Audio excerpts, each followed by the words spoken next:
o apóstolo Mateus, São Mateus, capítulo 8. Vamos estar refletindo apenas em dois versículos. O versículo 21 e o versículo 22. Então preste atenção nesse momento da exposição, da meditação, momento que nós refletimos, tomamos nota, percebemos o que o Senhor tem a nos mostrar e a nos falar por intermédio da sua palavra, que é lâmpada para os nossos pés e luz para os nossos caminhos. Mateus capítulo 8, versículos 21 e 22, o texto sagrado nos diz: outro discípulo lhe disse: Senhor, deixe-me ir primeiro sepultar meu pai. Mas Jesus lhe disse: siga-me e deixe que os mortos sepultem os seus próprios mortos.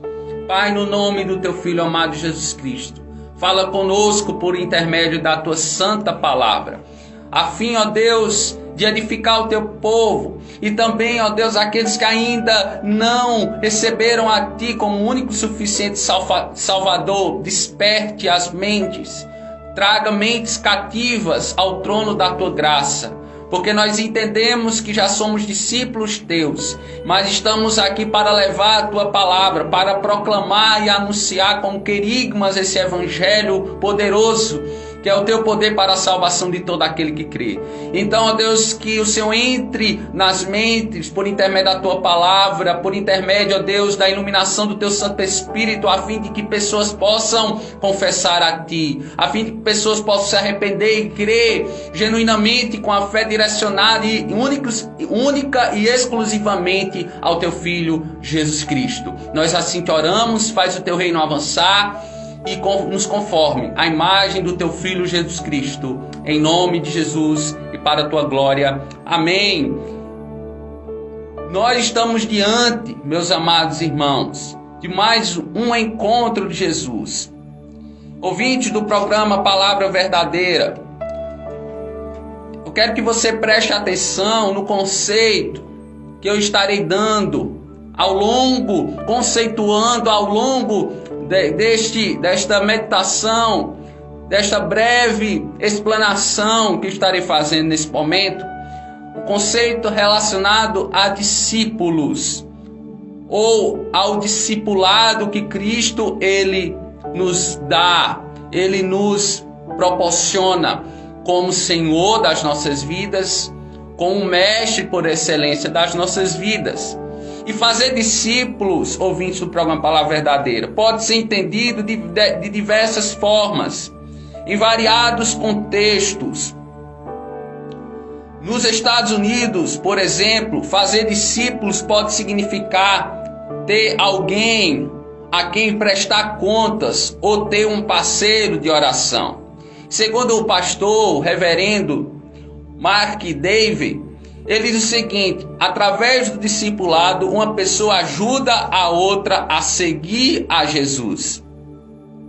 Por isso a expressão aqui que Mark David utiliza, fazer discípulos, tem o sentido de designar o auxílio dado para uma pessoa seguir a Jesus. É o suporte, é o auxílio para que pessoas se tornem seguidoras e discípulos de Jesus, exercendo assim essa pessoa, aquele seu discípulo, aqueles que discipulam, aqueles que são exemplos e são filhos de Deus nessa era. A igreja, os fiéis, os santos, separados de Deus, para Deus nesse mundo, nós fazemos discípulos. E de que maneira nós exercemos o nosso discipulado? Entendendo que o nosso mestre por excelência é Jesus Cristo, mas ele nos comissiona dizendo: ide por todo o mundo e pregai o evangelho a toda criatura, fazendo discípulos, batizando-os em meu nome e ensinando-os a guardar todas as coisas que eu tenho lhes dado, ordenado, seus mandamentos.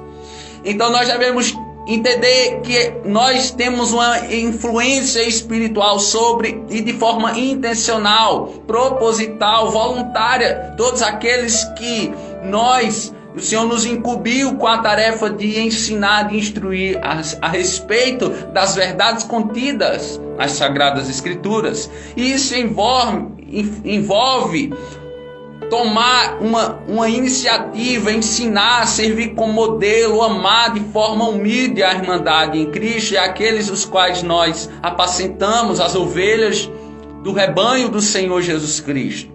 E a palavra discípulo, na língua grega, significa ou é chamada matetes, foi usada mais de 260 vezes. A palavra matetes, ela foi utilizada também tanto nos evangelhos como no livro de Atos dos Apóstolos. Também poderíamos chamá-lo de Atos do Espírito Santo, impulsionando, vocacionando na igreja primitiva. Tendo o significado, de matetes, significa aprendiz, um aluno, é um estudante. Então todos aqueles que aprendem do Senhor, da sua palavra, eles são seus discípulos e é um eterno aprendiz. Aprende diariamente a agradar ao Senhor na forma de pensar, agir e por intermédio das suas palavras. E no Evangelho, segundo escreveu o apóstolo João, o Senhor Jesus Cristo apresenta 3 aspectos essenciais de um discípulo seu.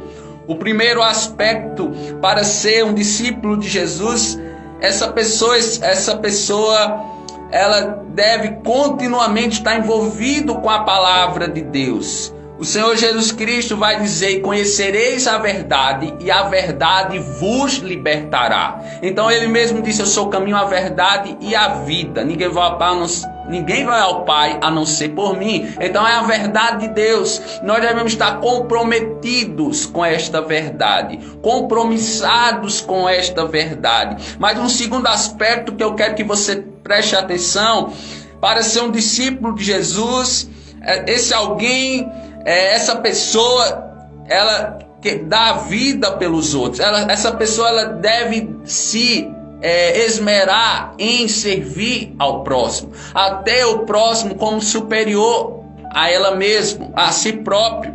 Mas um terceiro aspecto, que para ser um discípulo de Jesus é alguém que permanece diariamente em uma união frutífera com Cristo. Como é que nós seremos frutíferos e nós cresceremos por meio do senhorio de Cristo sobre as nossas vidas? Servindo a igreja, entendendo que nós fazemos parte do povo escolhido de Deus, nação santa, povo de propriedade exclusiva de Deus, para manifestar as grandezas do evangelho de Cristo. Então tome nota que aqueles que são discípulos de Cristo, são missionários. A missão é dada a estes. E é uma incumbência, é um privilégio servir esse Cristo. Então esses são os 3 principais aspectos de um discípulo genuíno à luz do Evangelho de João. E nesse momento, dando continuidade, por isso que o apóstolo Mateus narrou o encontro de Jesus com um possível discípulo dele. Tome nota aqui, provavelmente este homem seria chamado discípulo de Cristo. E Mateus, ele vai nos fazer refletir no seguinte tema essa tarde: seguir a Jesus é renunciar o meu eu, a minha vontade. O egocentrismo não cabe aqui dentro dessa afirmação, mas é uma vida respaldada pela ação de Cristo em nós. É não mais eu, mas Cristo em mim. Fazer a vontade de Cristo é se render, é se prostrar ao seu senhorio enquanto nós estamos aqui nessa terra. E de que maneira seguir a Jesus? É renunciar a mim mesmo, às minhas próprias paixões, o meu eu interior. Em primeiro lugar, atendendo o chamado com prontidão. De imediato nós devemos receber esse chamado, que é um privilégio, e aceitá-lo e recebê-lo de forma imediata, rápida, sem duvidar, sem desacreditar. Aqui não cabe a palavra incredulidade, não, mas é fé, porque é preciso ter fé para agradar a Deus. Sem fé é impossível agradá-lo.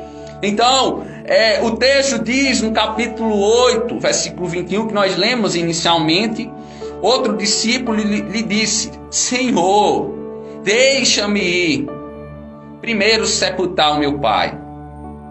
Interessante a narrativa também no Evangelho, segundo escreveu Lucas, o médico gentil Lucas.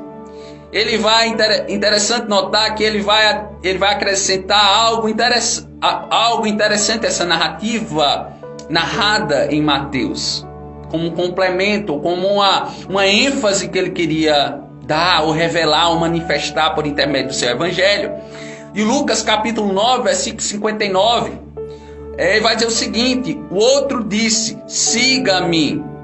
Jesus, ele estava provavelmente com homens que eram provavelmente candidatos a ser seus discípulos, e ele passando por aquele lugar, ele falou: ei, a outra pessoa que estava naquele contexto, ele disse: siga-me. Mas o homem respondeu: Senhor, deixe-me ir primeiro sepultar o meu pai. Observamos aqui dois relatos, sendo que o segundo, Lucas, apresenta o convite de Jesus para aquele homem que poderia se tornar o seu discípulo. Acontece que aquele homem dá-lhe uma resposta não tão rápida, não tão imediata, que demonstraria uma ligeireza em aceitar o seu convite gracioso. Deus, ele convida pecadores para se arrependerem por intermédio do seu Filho Jesus Cristo. E essa resposta nossa, essa reação nossa, ela tem que ser imediata, porque o favor é grande, a misericórdia é grande, e grande foi o preço pago por Cristo na cruz do Calvário, morrendo pelos nossos pecados, nos purificando, nos capacitando para a obra que antes da fundação do mundo Deus designou a ele, e dá essa incumbência a todos aqueles que são seus discípulos. Pois bem, meu amado irmão, minha amada irmã, ouvinte do programa Palavra Verdadeira, você que está também nos ouvindo esta mensagem por meio do Instagram da Igreja do Betel Brasileiro. Nesse momento, então, você e eu, nós devemos tomar nota de forma imediata deste convite, deste chamado. Por isso, ele diz a Jesus: Senhor, percebam a resposta daquele homem: deixe-me ir primeiro sepultar o meu pai. Interessante a gente notar ainda que aquele homem provavelmente tivesse um pai em um estado de saúde ainda terminal, provavelmente, ou quem sabe um homem que tinha um seu pai no estado de idade avançada e que precisaria dos seus cuidados, aquele homem, até o fim da sua vida. E segundo, por isso que ele pede a Jesus: deixe-me sepultar o meu pai. Não é um sepultamento literal, provavelmente, mas é os cuidados que ele deveria ter para com seu pai até o seu fim, até o fim da sua vida terrena. E segundo alguns estudiosos, o verbo sepultar, nesse contexto, poderia se designar não a morte literal, como falei, mas um cuidado amoroso e atento de um filho para com seu pai, até a sua morte. No entanto, seguir a Jesus vai requerer de todo aquele que quer ser seu discípulo prontidão. Repito, reitero, tem que haver prontidão e obediência o seu convite. Jesus disse certa feita aos seus discípulos, em João capítulo 14, versículo 21, quem tem os meus mandamentos e lhes obedece, esse é o que me ama. Aquele que me ama será amado por meu Pai, e eu também o amarei e me revelarei ou me manifestarei a ele. Glórias a Deus, aleluias. Ouvintes do programa Palavra Verdadeira, amar Jesus Cristo é muito mais do que dizer que tem fé nele, mas é se comprometer com o seu chamado. Jesus vai demandar dos seus discípulos uma entrega total e abnegada aos seus discípulos. Por que eu digo isso? Porque eu estou afirmando isso nessa tarde. Porque tem gente que pensa assim: esse é o meu jeito, e pronto, e acabou.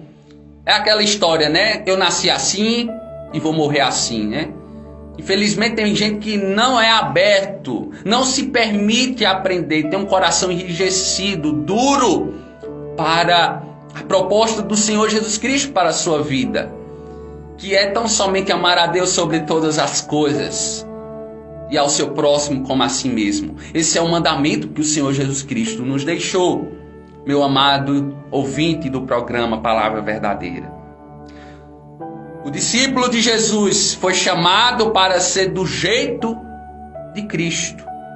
Não é do seu jeito, não é da nossa maneira, não é da nossa forma, não.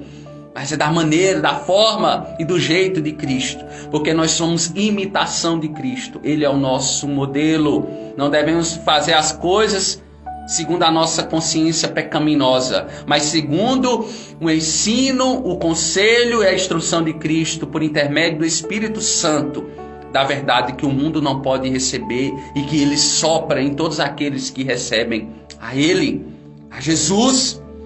Aquele homem queria cuidar do seu pai ao seu jeito, tendo aquilo como uma prioridade, como um fim em si mesmo, fazendo qualquer coisa por ele.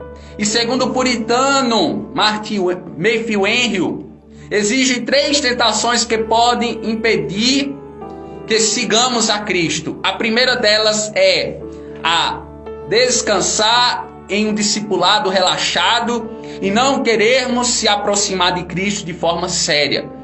Infelizmente, a nossa sociedade atual está cheia de pessoas que querem as bênçãos de Jesus em sua vida, porém não quer o abençoado Jesus Cristo como Senhor e Salvador Jesus Cristo, o Senhor e Salvador de sua vida. A segunda tentação que pode impedir que sigamos a Cristo é a tentação chamada distração.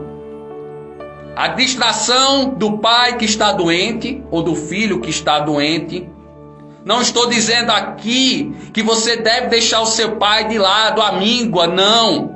Mas não torne as situações da sua vida como um acontecimento, um fato em si mesmo. Não tome essa iniciativa. Não faça isso. Dizendo no seu coração, o meu pai é a vida e a vida é o meu pai.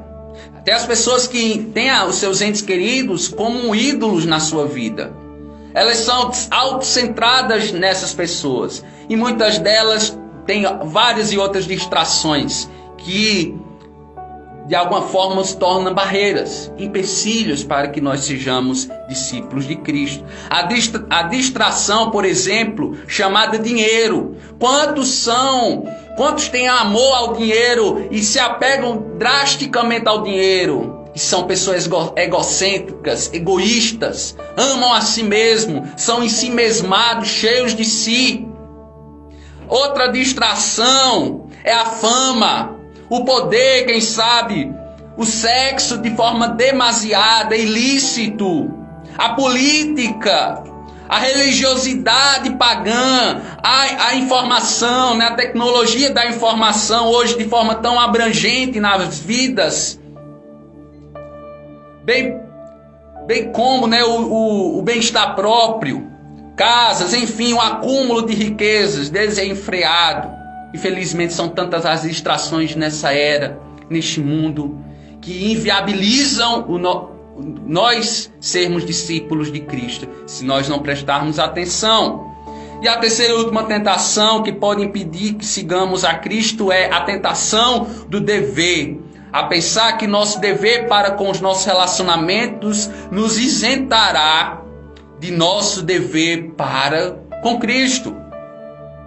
Ou seja, o que aqui ele quer dizer, Matthew Henry, é que o que a Bíblia já atesta, o que a Bíblia ela declara, que o reino de Deus e sua justiça devem vir em primeiro lugar na nossa vida.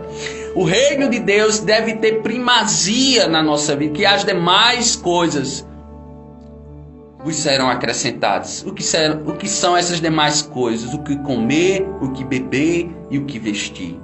Deus vai proporcionar, vai abençoar de forma abundante a sua vida, quando nós nos voltamos a Ele por intermédio de Cristo, servindo Ele com todo o nosso coração e com toda a nossa alma. Mas em segundo lugar, uma segunda verdade que consigo ainda elencar nesse texto, a qual que eu quero que você continue me prestando atenção, por favor. Seguir a Jesus é renunciar o meu eu, nós estamos declarando isso, né? E de que maneira seguir a Jesus é renunciar o meu eu? Em primeiro lugar, atendendo o chamado com prontidão. Em segundo lugar, agora, atendendo o chamado agora. É agora, o chamado é para agora. Não é para amanhã, não é para depois de amanhã, não é para a semana que vem, não. O chamado é agora. O chamado de Jesus para os seus discípulos é intransferível, ou seja, não pode ser adiado para amanhã. É pegar ou largar, ou você aceita de imediato ou rejeita o mesmo. Ouvintes do programa Palavra Verdadeira, somos trazidos a Cristo pela força do seu chamado eficaz para nós. A graça de seu chamado é irresistível, nunca foi sobre nós, não é por nossa própria vontade pecaminosa que corresponderemos o chamado do reino dos céus, mas são por meio do chamado de Deus eficaz, por meio do seu Filho, nos impulsionando, perdoando os nossos pecados e nos purificando e capacitando para a missão, pela ação do Espírito Santo de Deus. O texto segue dizendo, preste atenção, mas Jesus lhe disse, siga-me e deixe que os mortos sepultem os seus próprios mortos. Ou seja, Jesus aqui disse nas palavras do evangelista Lucas, capítulo 9, versículo 60, deixe que os mortos sepultem os seus próprios mortos. Você, porém, vá e proclame o reino de Deus. Interessante a expressão aqui, né? Mortos sepultar os seus mortos. O que será que Jesus estava querendo revelar através dessa expressão? Será o que ele estava querendo dizer com isso? Mortos sepultar os seus mortos. Interessante o comentário de Matthew Henry, puritano. Segundo Matthew Henry, é deixar o espiritualmente morto sepultar o que está fisicamente morto. No caso, que está a caminho da morte física, né? Nós entendemos aqui que não, o sepultamento aqui não era um sepultamento literal, mas um cuidado que aquele filho deveria ter com seu pai até o findar da sua vida. Então, isso se correlaciona, ou está totalmente relacionado diretamente o que o apóstolo Paulo vai afirmar, o estado de todo homem quando nasce herdando a natureza pecaminosa de Adão. Sabia que eu e você, quando nascemos, quando estamos no ventre da nossa mãe, quando o nosso sistema cardíaco começa a funcionar, nós recebemos uma carga, uma herança genética, não dado por nossos pais biológicos, mas advinda de Adão. Nós recebemos o peso do pecado, a culpa, nós herdamos isso. E herdamos isso no Éden, há muitos anos atrás. Nós herdamos isso, toda a raça humana, ela herdou o pecado de Adão. E o pecado da primeira mulher também, a Eva. Efésios capítulo 2, versículo 1, parte B, Paulo vai dizer: estando vós mortos nos vossos delitos e pecados. Interessante que a gente, diante desse ensinamento, né, nós entendemos que, através de Gênesis, que nos ensina isso, que todo aquele que nasce fisicamente também já está morrendo espiritualmente. Vou melhorar a frase aqui. Quando você nasce, você já se torna uma pessoa morta espiritualmente. É isso que eu quero dizer. Que precisa ser reavivada, que precisa ser transformada numa nova criação. Passar da morte para a vida espiritual, porque nós nascemos mortos espiritualmente nos nossos delitos e pecados. Então, Paulo ainda vai dizer em Romanos capítulo 3, versículo 23 e 6, 23, Paulo vai nos fazer refletir no poder da segunda morte, e o seu resultado é a morte espiritual, destinada a todo homem que comete pecado, e por isso está separado da glória de Deus, pois o salário do pecado é a morte, mas o dom gratuito de Deus é mediante a pessoa maravilhosa de Cristo Jesus, a vida eterna. Ouvintes do programa Palavra Verdadeira, só quem pode conceder vida física e espiritual abundante é o doador da vida universal, o Deus Pai, o Criador de todas as coisas. E Ele faz isso soprando vida pelo Espírito Santo em mortos que pensam que estão vivos. Infelizmente, muitos pensam que estão vivos. Infelizmente, estão mortos espiritualmente, precisando ser reavivados por essa pessoa bendita, a terceira pessoa da Trindade, selados e capacitados, batizados nele, para proclamar as grandezas de Deus. E só por intermédio de Jesus você pode receber a terceira pessoa da Trindade, o Espírito Santo de Deus. Aí você pode me perguntar, eu quero, antes desta pergunta, dessa indagação que você pode me fazer, eu quero te dizer, que você tem uma alma que nunca vai morrer. E essa alma precisa ser reavivada, renovada, regenerada e transformada em Deus para desfrutar da presença do seu Criador por toda a eternidade. E a pergunta que não quer calar, que você pode me fazer, como pastor, através de quem? Eu te respondo, eu te digo, se arrependendo dos seus pecados e crendo na pessoa bendita de Jesus Cristo, o único mediador entre Deus e os homens, pelo qual importa que sejamos salvos. Amém? Para concluir, quero te dizer que diante de Deus somos indesculpáveis. Não há um homem sequer sem culpa. Todos se extraviaram, todos se tornaram ímpios. Todos se tornaram avessos, alheios à vontade de Deus. Ou seja, não haverá desculpas. Não serão admitidas desculpas contra a obediência ao chamado de Jesus Cristo.